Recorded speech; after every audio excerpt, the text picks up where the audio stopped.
there is another story we have been following quite closely, and not just on Saturday Night Live. Tonight we have a brand new United States Senator. I think it is safe to say that his path to this Senate seat has been unconventional.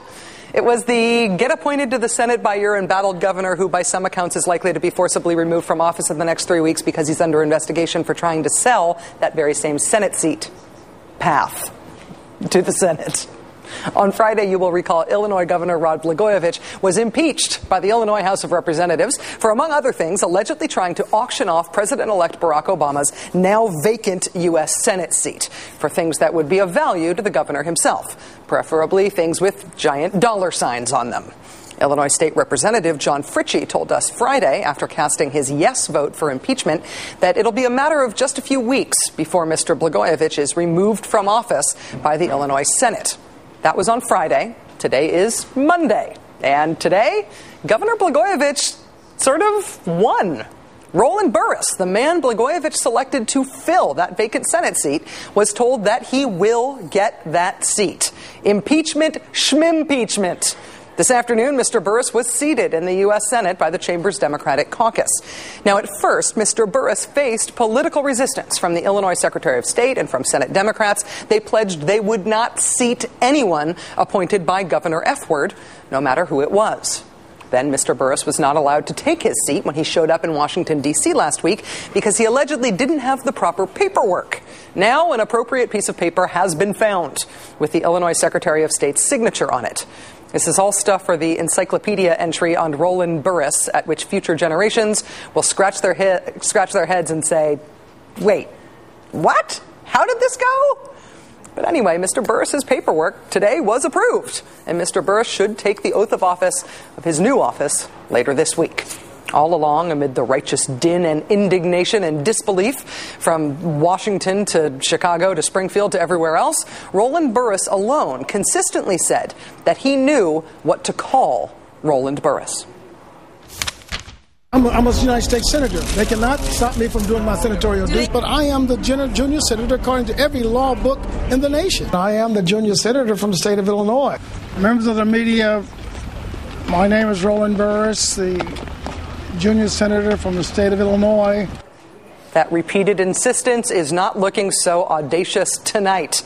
We now welcome to our show, for the first time officially, the junior senator from Illinois, Roland Burris. Mr. Senator Designate, congratulations, and thanks for coming on the show tonight. Well, thank you, Rachel. And you did put the designate on there, which is the official title for me right now. Senator Designate is the right thing to say? That is correct, until I take the oath of office. Do you know when you will take the oath of office? Well, it's between getting my family together and Vice President Cheney.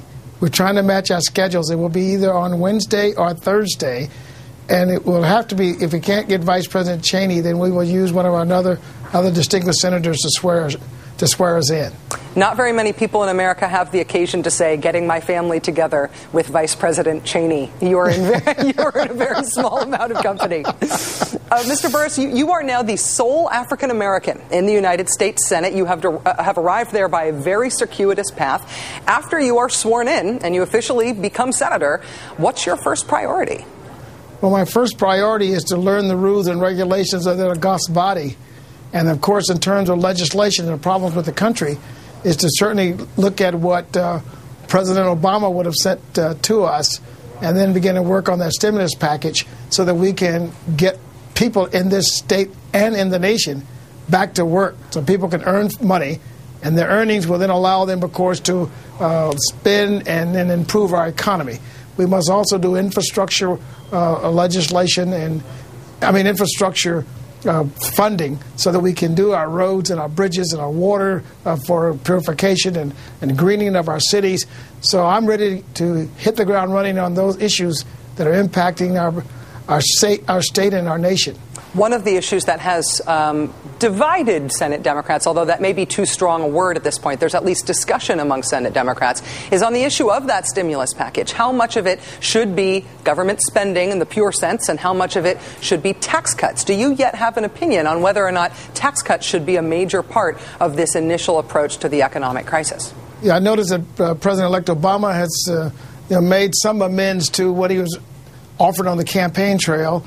And, of course, that is to try to bring more people in. And I'm pretty sure the Senate and the House will put their impressions on that legislation. So it will come out, maybe not as President Obama has sent it, but it will come out to the best interest of the people of America.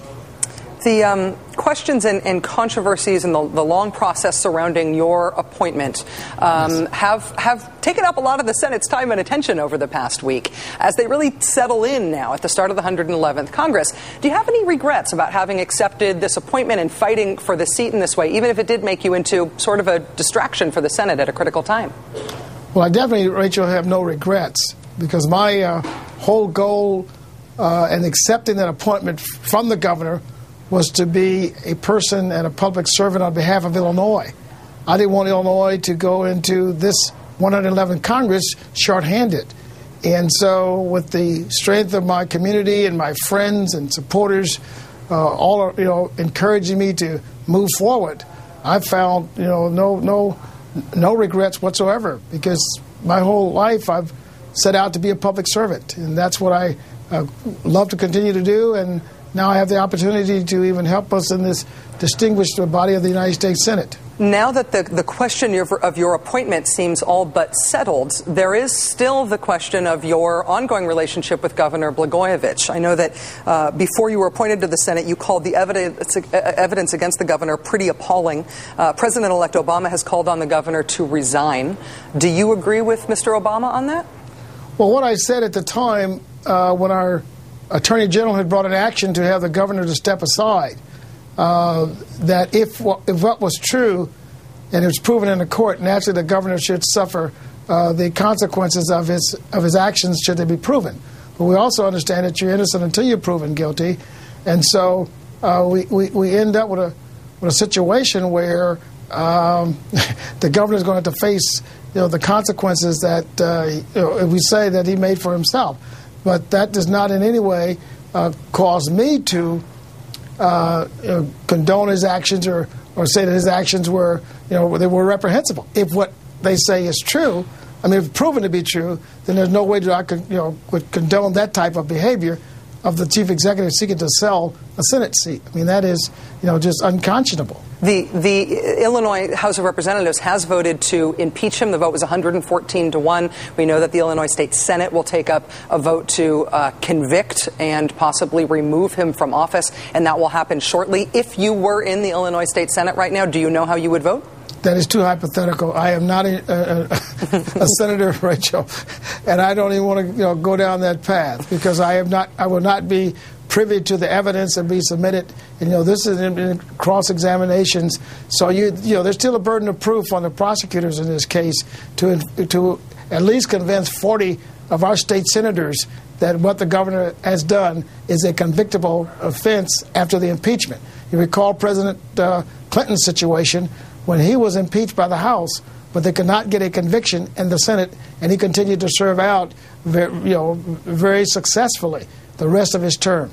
One last quick question. Do you agree with the decision of the House to impeach him? Yes, the House had to take on its constitutional responsibility, and certainly they are carrying out their duties, and they've come to that conclusion. I was not there to listen to all their evidence either, but I certainly would say that they have made their proper decision the same way they have to pass on legislation. So yes, I think that they took what position they had to take based on what information they had to follow the law with the impeachment process. Roland Burris, the senator designate from Illinois for the next couple of days until he is sworn in, whereupon he will be the junior senator from Illinois. Thank you so much for coming on the show tonight. Congratulations on surviving this odyssey, sir. It's my pleasure, Rachel.